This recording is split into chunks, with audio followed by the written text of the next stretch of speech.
I have members of the Modernistics in our studios, Ted Powers and Peter Bloom. Talk about the music that the Modernistics is known for.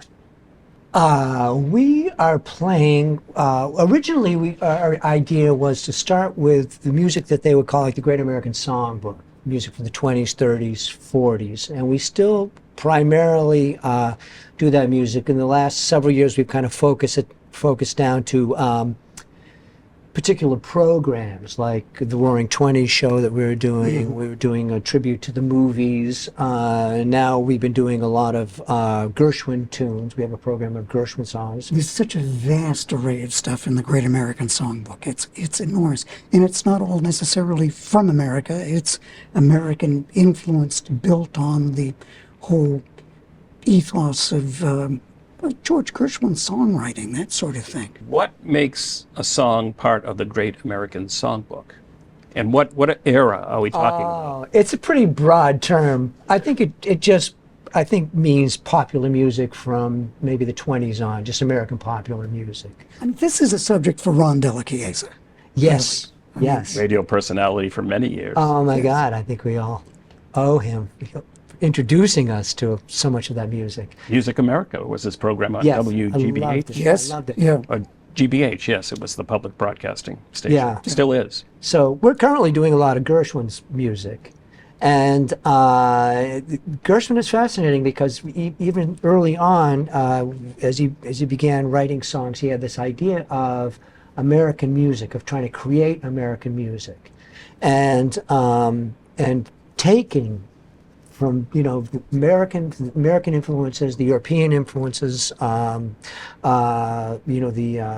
influences of his ancestors coming over from Russia. I believe his parents were Russian Jews, and other people were sort of doing a similar thing. Irving Berlin was around that time. But Gershwin had some classical influence in his pieces as well. He learned classical, but I think his first intention, he kind of, he was listening to everything, which was interesting. But I think he viewed himself as, he was also trying to break down all those barriers between popular music, jazz music, classical music. He was really very intentionally trying to create what he would describe as American music. If you think back to great music, great songwriting, right? Gershwin being a great songwriter. Think back to the great songwriters of previous times, like Schubert. I don't think Schubert thought of himself as a popular composer or a classical composer. He was writing songs. He was writing these great songs. And there's a great similarity between the way that a Schubert song unfolds and the way that a George and Ira Gershwin song unfolds. And I think the Gershwins are also very intentionally trying to be accessible to people. And what's remarkable that these songs are, almost 100 years old. And they're still very, very accessible. So when we play them for people, they open up this kind of world of imagination, this world of romance, this kind of these qualities that never go out of style. But accessible does never, with Gershwin, never means pandering. No. It never means speaking down to the audience. No. I'm getting very highfalutin here, but it's Shakespearean in a way, where he tries to involve everyone in these intense emotions that his brother, George Ira, brought to poetry, brilliant poet. And somehow George crafted this into phenomenal musical expression. Talk about the band leader, Duke Ellington. Duke Ellington, who believed, he stated that music should be beyond category, that there was good music and there was other stuff, and that it did not matter whether you're in a concert hall with Heifetz or if you're in a bar room with W.C. Handy, or it was great music is great music, well performed. So, and that's another interesting thing. Of course, Ellington was a wonderful composer, as was his co-writer, Billy Strayhorn, who co-wrote a lot of Ellington stuff. But Ellington was also known to play what would have been standards at that time, or blues at that time, but always, again, as I said before, paint them with his own colors and make sure that the ensemble members in his band had their own voices. You could always tell the Ellington Orchestra. The saxophone player Johnny Hodges from Cambridge, Massachusetts, or Harry Carney, also from Cambridge, Massachusetts, or any one of Bubba Miley, trumpet player. These are people whose voice you always understood was theirs, and they spoke in so many different ways, always with their own voice, but of so many different things: love, anger, anguish. We've gone over kind of the music that you perform. Let's talk about the makeup of the band. Well, we play as a trio, and we also play as a quintet. So we've got Peter playing the flute. We have a brilliant double bass player, Dave Zox. We have Mark Layton, wonderful classical guitar player. I play guitar and sing and do a little bit of tap dancing. And Also play banjo. the banjo. Yes. On occasion, The harmonica banjo, on when they will occasion. let me play the banjo. And my wife Pamela is a wonderful singer and tap dancer as well. Where did the name come from? There is a story that possibly, Ted, you can share. The name came, we had several names when we started. I can't remember, one of them was Sizzle and Swing. Yeah. We had another name, we had various names. As a lot of bands do, I think, yes, initially, and then they yes. finally settle on one. And we settled on one because The Schlemiels.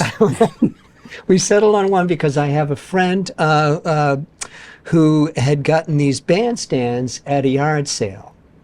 And they were in these cases, and he said, I got these things at a yard sale. Would you like them? And I said, sure. I didn't even know what I was buying. And I opened up the case, and there was 4 or 5 of these wonderful Art Deco bandstands with the Modernistics written in the front. And And they light up. they light up, which was enough for us to call ourselves the Modernistics. So that's where the name came from. We did a little bit of research, and we discovered that they were the Modernistics. These bandstands came from was a local polka band. So whether That went all performing the in way back to the 30s. They Okay. went all the way back to the 30s. Yeah. And evidently the estate that was selling off these stands from the 60s was the estate of the fellow whose name I can't remember, Polish guy, who had been running this band since he was a young man That's and right. into his extreme dotage. Yes. And so we're carrying So on the we're, tradition. we're starting in our dotage, but we'll have to. Someone else will buy these stands at a yard sale, and the next iteration of Pass the it to the Modernistics. next generation, I suppose. And while we're on the topic of set pieces, you brought this in, but you also brought in this microphone. What can you tell me about this microphone? It's not, doesn't look anything like the microphones we are wearing. No, it's actually a modern microphone that's made by a company that makes these old, vintage style microphones. But we felt that it fits the vibe on stage very well. It's really wonderful. It just sort of stands there, and it's this nice little piece to have on stage, and we and we love it. It looks sort of captures the era in a way. Absolutely, it absolutely does. Let's talk about you two as musicians and maybe influences. So I guess, Ted, we'll start with you. And what did you listen to? What do you continue to listen to? Who do you continue to listen to? And do you, I gather that you probably listen to all kinds of music? I do. I grew up in a family, my parents loved show tunes and things like that, so we always had that kind of music playing around. And when I was a kid, I was influenced by the pop music of the time, so I really loved that, all those early English bands and all that stuff. So that was my first musical influence. I've always loved pop music. And expanded out into other kinds of music, other singers and other players and things like that. But I still think that when I come to the music, I bring a pop sensibility to it and try to make it accessible, which I think is the nicest quality about pop music. And that leads me to your instrument of choice, the Yes, guitar I play and the the guitar. banjo. Yeah, I play the guitar, I play the banjo. It's wonderful in our setting. When we do the trio, we've got the flute and we've got the double bass. So one is covering very high and one's covering very low, and the banjo and the guitar can sort of fit in the middle there. And it's a nice way to sort of blend those two sounds. Ted is a vocalist extraordinaire. I mean, really, as in terms of just style, technique, Yeah, the quality. charisma. Yeah, quality. well, yeah, and you have a unique, we were talking about unique sounds that attributed to certain players earlier, probably before we actually started recording. And your voice, your voice quality is unique. And it's unique in a good sense. Oh, well, you're nice to say that.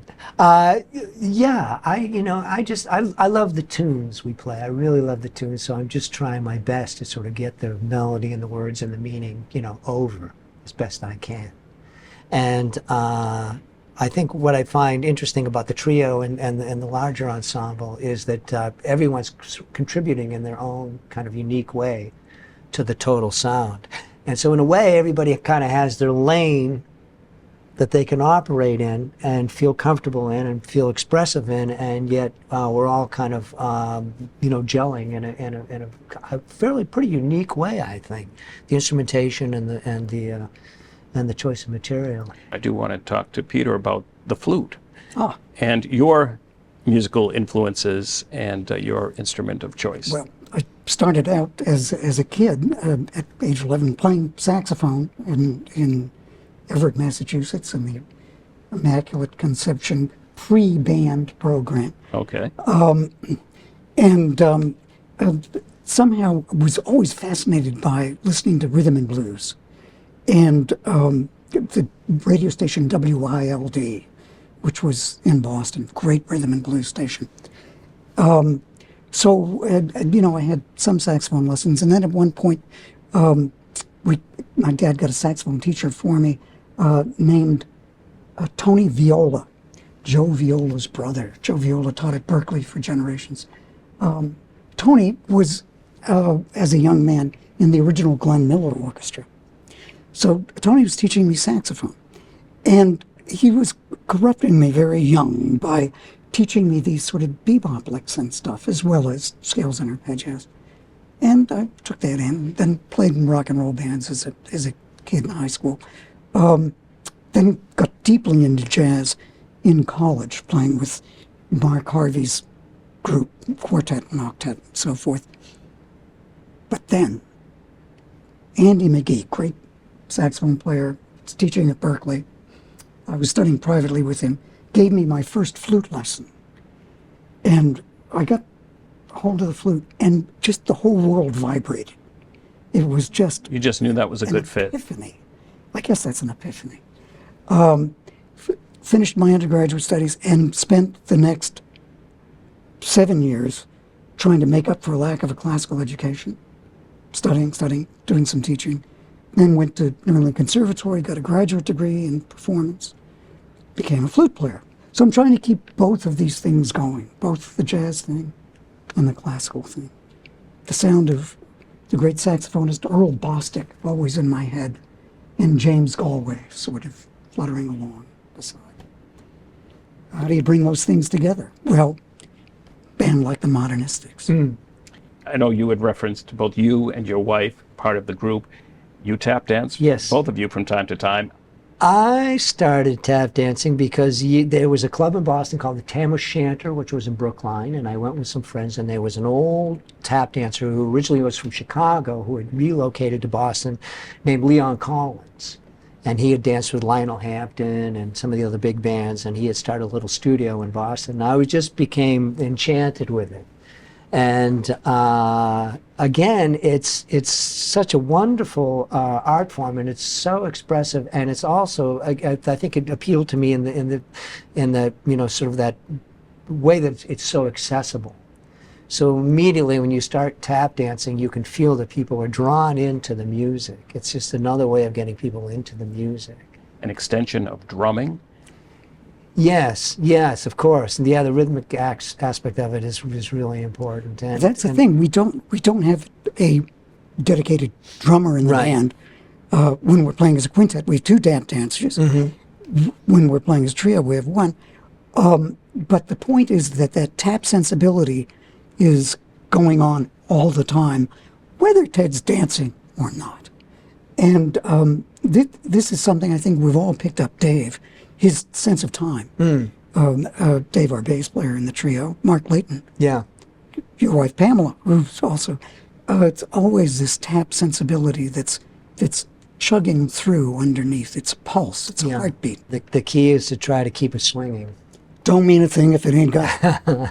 Yeah. Do you often see yourselves as an introduction to the Great American Songbook for folks? We had played this college, and I don't remember where it was, but I was going to ask you. but Sitting in the front row, a bunch of young undergraduates. and I think they were like told they had to go for a class or something. There was probably We had to sign that 20 ticket. You know, it was one of Right in the those. first couple rows were a bunch Boy, I of would have enjoyed that. young Nobody college would have students asked me twice. who were sitting there with their arms folded, and we were up there with our tuxedos playing old songs from the 1920s. And for 3 or 4 songs, I think it was torturous for all of us. Well, they were like deer in the headlights. You know, what But is this? What was remarkable is that At least I'm getting credit for this, right? yeah, but what was amazing is little by little, they started to get into it. They kind of saw the same thing. You know, the music is old for us. It's old for them. It's, you know, but there's, you know, we've discovered something that we find is really cool about the music. And we were playing it, and at first they were like, this is, you know, they didn't know what to make of it. But little by little, they started to discover what was cool about the music as well.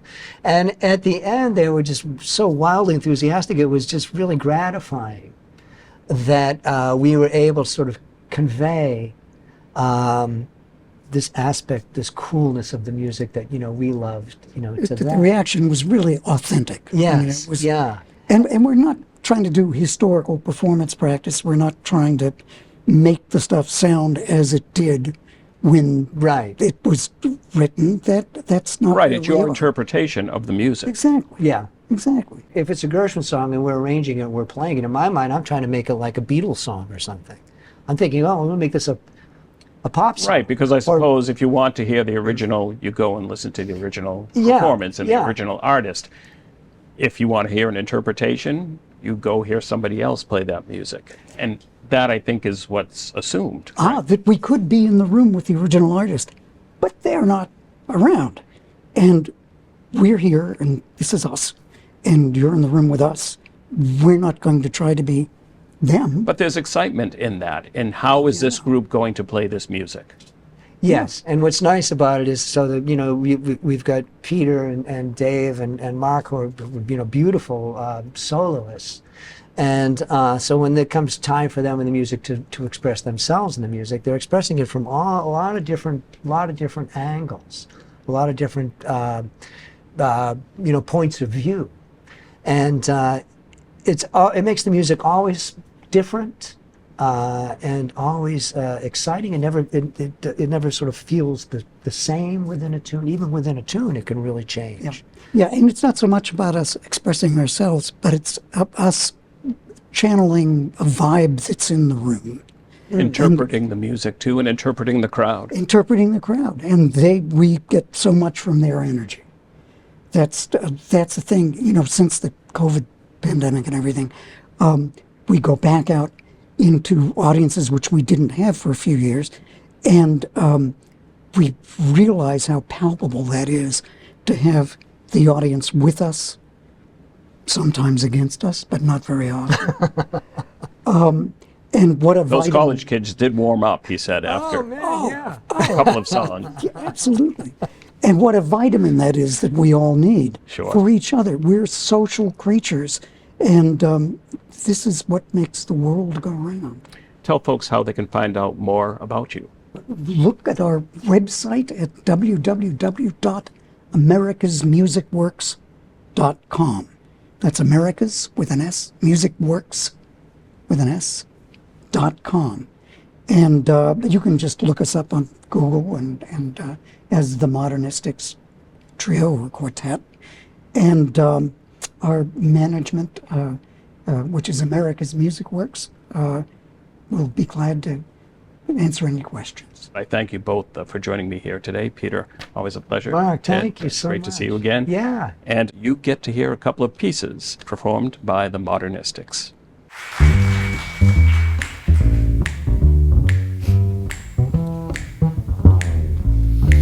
The man who lives for only making money lives a life that isn't necessarily sunny. Likewise, the man who works for fame, there's no guarantee time won't erase his name. The fact is, the only work that really brings enjoyment is the kind that is for girl and boy meant. Fall in love, you won't regret it. That's the best work of all, if you can get it.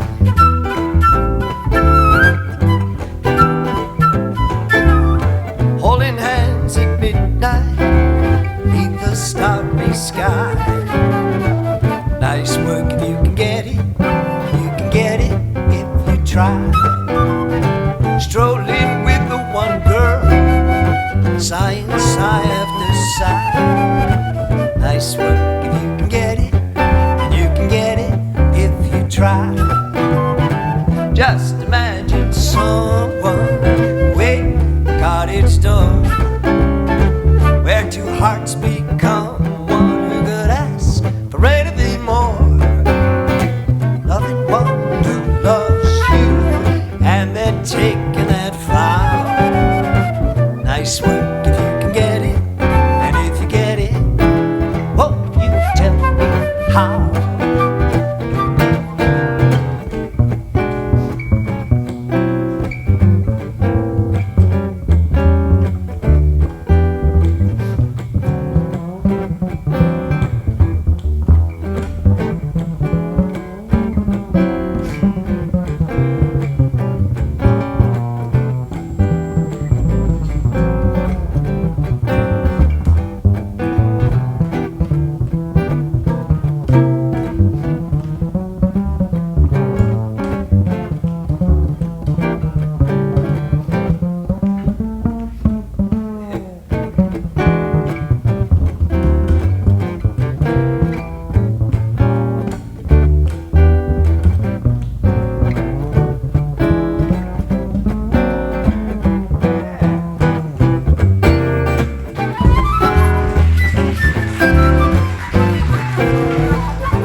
Just imagine someone waiting at the cottage door, their two hearts become one who could ask for anything more.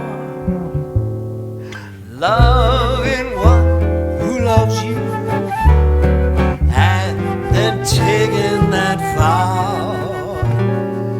Man, that's nice work if you can get it, and if you get it, won't you tell me how?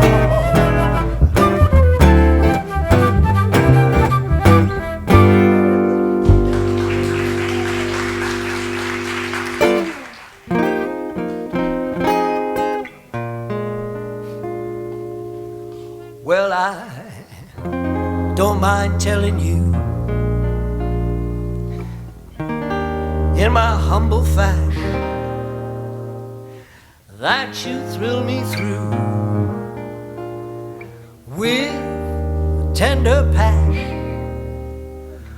When you said you cared, imagine my emotion. I swore then and there, permanent devotion. You made all other girls seem blind.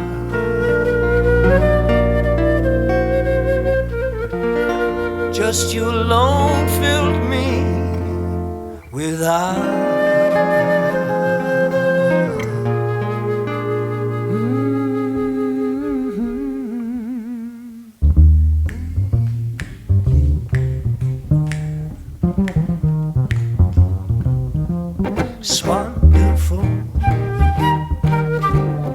marvelous. You should care for me. Supple nights, paradise, is what I love to see. You made my life so glamorous. You can't blame me for feeling amorous. It's wonderful. It's more